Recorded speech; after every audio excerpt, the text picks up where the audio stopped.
ನಿಮಗೆ ರೀತಿ ನೀತಿ ಅನ್ನೋದೇನಾದ್ರೂ ಐತೇನಾ? ರೋಡ್ನಾಗ ಹೋಗೋ ಹುಡುಗಿರ್ನೆಲ್ಲ ಲೈಲಾ ಅಂತ ಮಾಡಿರಿ, ಮಜ್ನು ಹಂಗ ಅವ್ರ ಹಿಂದಿಂದ ಓಡಾಡಕ್ಕ. ನೋಡಿ, ನಿಮ್ ಕೈನಾಗಿರೋ ಲೆಟರ್ಸ್ನ ನೋಡಿದ್ರೆ ಗೊತ್ತಾಗ್ತೈತಿ ನಿಮ್ ಕ್ಯಾರೆಕ್ಟರ್ ಏನಂತ.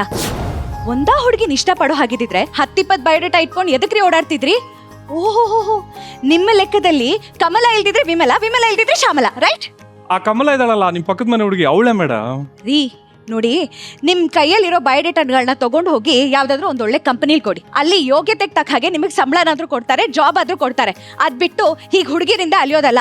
ಛೇ, ಇದೇನಪ್ಪ ಬಯೋಡೇಟಾ ಕೊಟ್ಟು ಡಿಫ್ರೆಂಟ್ ಆಗಿ ಪರಿಚಯ ಮಾಡ್ಕೊಂಡು ಲವ್ ಮಾಡೋಣ ಅಂತ ಬಂದ್ರೆ ಟೀಚರ್ ಕೆಲ್ಸಿಗೆ ಹಾಕೊಂಡಿರೋ ಸ್ಟೂಡೆಂಟ್ ತರ ಆಗೋಯ್ತಲ್ಲಪ್ಪ ನನ್ ಗತಿ. ನಿಮ್ಮನ್ನ ಇಷ್ಟು ಸತಿ ಭೇಟಿಯಾಗಿದ್ದೀನಿ. ನಿಮ್ಮ ಪ್ರೀತಿ ವಿಷಯನಾಗಿರ್ಬೋದು, ನಿಮ್ಮ ಬಗ್ಗೆ ಆಗಿರ್ಬೋದು, ಸೀರಿಯಸ್ ಆಗಿ ಯಾವತ್ತೂ ಯೋಚನೆ ಮಾಡಿರಲಿಲ್ಲ. ನಿಮ್ಮ ಬಗ್ಗೆ ನನಗೆ ಬ್ಯಾರನ ಅಭಿಪ್ರಾಯ ಇತ್ತು. ಮನೆಗೆ ಹೋಗಿ ನೀವು ನಿನ್ನೆ ಹೇಳಿದ ಮಾತುಗಳನ್ನೆಲ್ಲ ಯೋಚನೆ ಮಾಡಿ ನಾನು ಒಂದು ನಿರ್ಧಾರಕ್ಕೆ ಬಂದೀನಿ. ಏನಂತ? ನಿಮ್ಮ ಋಣದ ಭಾರನ ಇಳಿಸ್ಬೇಕೋ ಬೇಡವೋ ಅಂತ. ಋಣನಾ? ಕಾರಣ ಇಲ್ಲದೆ ಒಬ್ಬರ ಜೀವನದಾಗ ಇನ್ನೊಬ್ರು ಬರೋದಿಲ್ಲ ಅಂತ ಹೇಳಿದ್ರಿ. ಆ ಕಾರಣ ಇರೋದಕ್ಕೆ ಋಣನೂ ಇರಬೇಕು ಅಂತ ಹೇಳಿದ್ರಿ. ಅಂಥದ್ರಾಗ ನೀವು ನನ್ನ ಜೀವನದಾಗ ಬರೋದಕ್ಕ ಒಂದು ಕಾರಣ ಇರಬೇಕಲ್ವೇನ್ರಿ? ನನ್ನನ್ನು ಕ್ಷಮಿಸಿ ನಕುಲ್. ನೀವು ಅವಳಿಗೆ ಅಂತ ಬರೆದು ಕೊಟ್ಟಿದ್ದ ಲೆಟರ್ನ ನಾನು ಓದಿದೆ. ಅದನ್ನು ಓದ್ತಾ ನಿಮ್ಮ ಪ್ರೀತಿನಿ ಎಷ್ಟು ತೂಕ ಐತಿ ಅಂತ ನನಗೆ ಗೊತ್ತಾಯ್ತು. ನಿಮ್ಮ ಮನಸ್ಸನ್ನು ಓದ್ತಾ ನಾನೇ ಮೈಮರ್ತ್ಬಿಟ್ಟೆ. ಅಂಥದ್ರಾಗ ನೀವು ಪ್ರೀತಿಸ್ತಿರೋ ಮನಸ್ಸಿಗೆ ನಿಮ್ಮ ಮನಸ್ಸಿನ ಭಾವನೆ ತಲುಪಲ್ವಾ? ತಲುಪ್ತು. ಆಕೆ ಅಡ್ರೆಸ್, ಫೋಟೋ, ಫೋನ್ ನಂಬರ್ ಏನಾದರೂ ಐತೇನ್ರಿ? ಇದೆಯಲ್ಲ. ಮತ್ತೆ ಇಷ್ಟು ದಿವಸ ನಂಗೆ ಎದಕ್ರಿ ಕೊಡ್ಲಿಲ್ಲ? ಅರೆ ನೀವು ಕೇಳಲಿಲ್ಲ, ನಾನು ಕೊಡ್ಲಿಲ್ಲ. ಈಗ ಕೊಡ್ರಿ, ನಾನು ನಿಮ್ಮ ಭಾವನೆಗಳನ್ನ ಆಕೆಗೆ ತಲುಪಿಸ್ತೀನಿ. ನನ್ನ ಕಣ್ಣಲ್ಲಿ ಕಣ್ಣಿಟ್ಟು ನೋಡಿ, ನನ್ನ ಭಾವನೆಗಳು ಅವಳ ಮನಸ್ಸನ್ನ ತಲುಪುತ್ತೆ.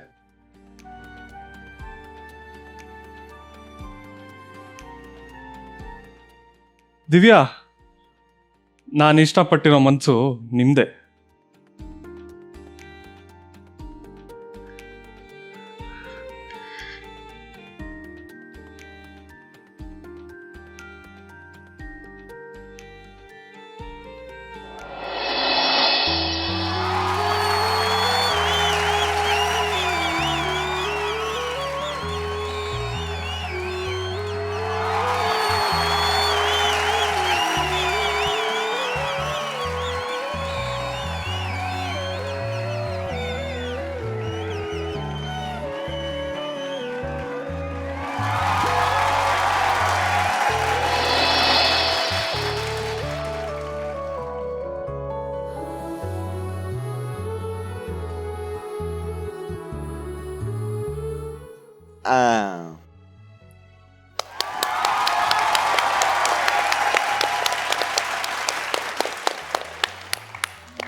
ಮೊದಲು ನನಗೆ ಅನುಮಾನ ಇತ್ತು, ಆದ್ರೆ ಇವಾಗ ಕಣ್ಮುಂದೆನೆ ನೋಡೋ ಸೌಭಾಗ್ಯ ಸಿಕ್ತು.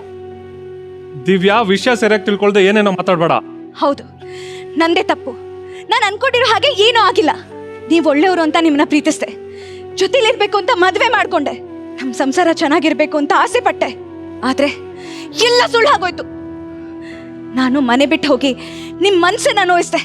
ಆದ್ರೆ ನೀವು ನಮ್ಮ ಮನೆಗೆ ಇನ್ನೊಬ್ಳನ್ನ ಕರ್ಕೊಂಡು ಬಂದು ನಮ್ಮ ಪ್ರೀತಿನೇ ಬಲಿ ಕೊಟ್ರಿ. ಒಂದು ಹುಡುಗಿ ಜೀವನದಾಗ ಎಷ್ಟು ಸತ್ಯ ಅಂತ ಮಿಸ್ಟೇಕ್ ಆಗಕ್ ಸಾಧ್ಯ?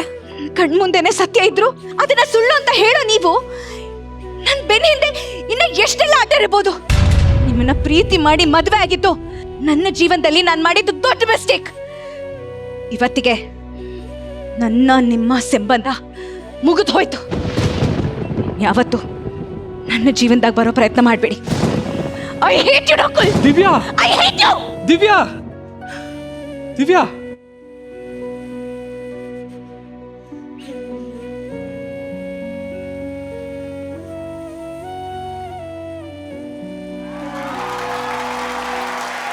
ತಪ್ಪಾಯ್ತು ಅಂತ ನನ್ನನ್ನು ಕ್ಷಮಿಸಿ ಅಂತ ಕೇಳ್ಕೊಳ್ಳೋ ಯೋಗ್ಯತೆಯೂ ನನಗಿಲ್ಲ ನಕುಲ್.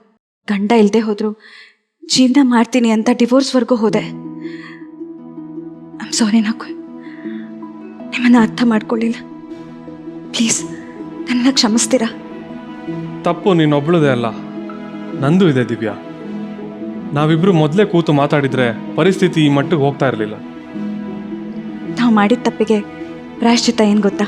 ನಮ್ಮ ಪ್ರೀತಿನ ಕಾಪಾಡ್ಕೊಳ್ಳೋದು. ಇನ್ಮೇಲೆ ಏನೇ ಆದರೂ ನನ್ನ ಉಸಿರಿರೋವರೆಗೂ ನಿನ್ನ ಜೊತೆಯಲ್ಲೇ ಇರ್ತೀನಿ. ಎಸ್, ಈ ಖುಷಿನ ಮತ್ತೊಮ್ಮೆ ನಿಶಾನ ಕರೆಸಿ ಗ್ರ್ಯಾಂಡ್ ಪಾರ್ಟಿ ಮಾಡೋಣ, ಏನಂತೀರಾ?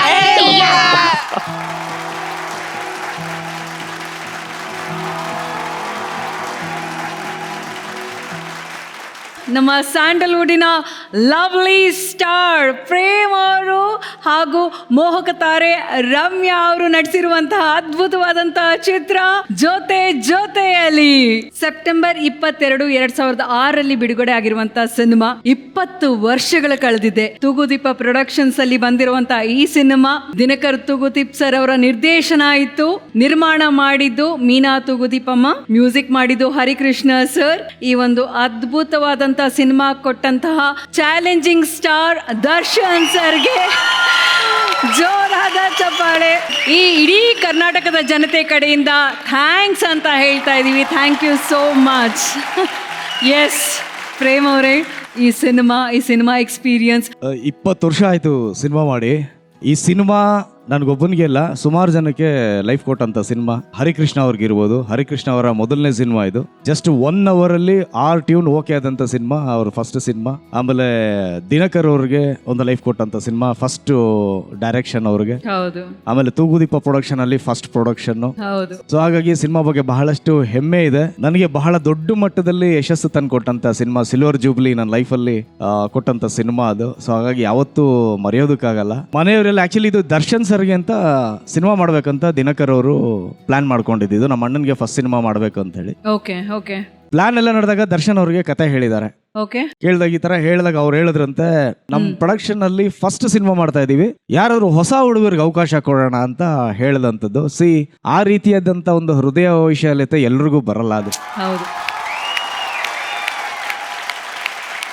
ಸೊ ಬಿಕಾಸ್ ದಟ್ ಯಾರನ್ನ ಈ ಕತೆಗೆ ಚೂಸ್ ಮಾಡೋದು ಅಂತ ಬಂದಾಗ ಅವ್ರ ಮನೆಯವರೆಲ್ಲರೂ ಊಟ ಮಾಡ್ಕೊಂಡು ಕೂತಿದ್ರಂತೆ. ಅವ್ರ ತಾಯಿ, ಅವ್ರ ಅಕ್ಕ, ದಿನಕರ್ ಅವರು ಮತ್ತೆ ದರ್ಶನ್ ಭಯ್ಯ ಎಲ್ಲ ಕುತ್ಕೊಂಡು ಊಟ ಮಾಡ್ತಾ ಇರ್ಬೇಕಾದ್ರೆ ಯಾರು ನಮ್ಮ ಸುಮ್ಮನೆ ಹಿಂಗ್ ಸಾಂಗ್ ಬಂದಿದ್ ಕೂಡಲೇ ನೆನಪಿರಲ್ಲಿ ಈ ಹುಡುಗ ಅಂತ ಅಷ್ಟು ಜನ ಹೇಳಿದ್ರಂತೆ. ಸೊ ಫಿಕ್ಸ್ ಅಲ್ಲಿಗೆ. ಸೊ ಆಗ ನನಗೆ ಒಲ್ ಬಂತದ್ದು ಸಿನಿಮಾ. ಅವ್ರು ಯಾವತ್ತು ನಮ್ಮ ಜೊತೆಲಿ ಇದ್ರು ಗಂಟ್ಲು ತುಂಬಾ ಊಟ ಮಾಡಿಸೋರು, ಹೃದಯ ತುಂಬಾ ಪ್ರೀತಿ ಕೊಡೋರು. ಸೊ ಹಾಗಾಗಿ ನಾವು ಅವ್ರನ್ನ ಯಾವತ್ತೂ ಮರೆಯೋದಕ್ಕೆ ಸಾಧ್ಯ ಇಲ್ಲ. ಸೊ ಅವತ್ತಿಂದ ಇವತ್ತವರೆಗೂ ಆ ಬಾಂಡಿಂಗ್ ನಮಗೆ ಹಾಗೇ ಇದೆ. ಸೂಪರ್. ನಿಮ್ಮ ಸಿನಿಮಾನ ರೀಕ್ರಿಯೇಟ್ ಮಾಡಿರುವಂತ ಈ ಜೋಡಿ ಬಗ್ಗೆ ಏನ್ ಹೇಳ್ತೀರಾ ಪ್ರೇಮ್ ಅವರೇ? ಅಫ್ಕೋರ್ಸ್ ಹೇಳೋದಕ್ಕೆ ತುಂಬಾ ಇದೆ, ಬಟ್ ಏನಂದ್ರೆ ಇದು ನಂದೇ ಸಿನಿಮಾ ಆಗಿರೋದ್ರಿಂದ ಹೇಳೋದಕ್ಕೆ ಸ್ವಲ್ಪ ಮುಜುಗರ ಆಗುತ್ತೆ. ಬಟ್ ಇಬ್ರು ತುಂಬಾ ಸೆಟಲ್ಡ್ ಆಗಿ, ತುಂಬಾ ಚೆನ್ನಾಗಿ, ತುಂಬಾ ನ್ಯಾಚುರಲ್ ಆಗಿ ಆಕ್ಟ್ ಮಾಡಿದ್ರಿ. ನನ್ನ ಸಿನಿಮಾನ ಆಯ್ಕೆ ಮಾಡ್ಕೊಂಡಿದ್ದಕ್ಕೆ ಅಂಡ್ ಝೀಗೆ ಮತ್ತೆ ನಿಮ್ಮೆಲ್ರಿಗೂ ಸಹ ತುಂಬ ಹೃದಯದ ಧನ್ಯವಾದಗಳು. Thank you so much. Chhaya madam, ನೀವೇನ್ ಹೇಳ್ತೀರಾ? ತುಂಬಾನೇ ಕ್ಯಾಶುವಲ್ ಆಗಿತ್ತು ನಿಮ್ಮ ಆಕ್ಟಿಂಗು. ನಯನ ಅವರೇ, ಆಫ್ಟರ್ ಹೌ ಮೆನಿ ಇಯರ್ಸ್ ನೀವು ಈ ತರ ಒಂದು ಪರ್ಫಾರ್ಮೆನ್ಸ್ ಮಾಡ್ತಿದ್ದೀರಾ? 3+ years ಆಯ್ತು ಆಕ್ಚುಲಿ.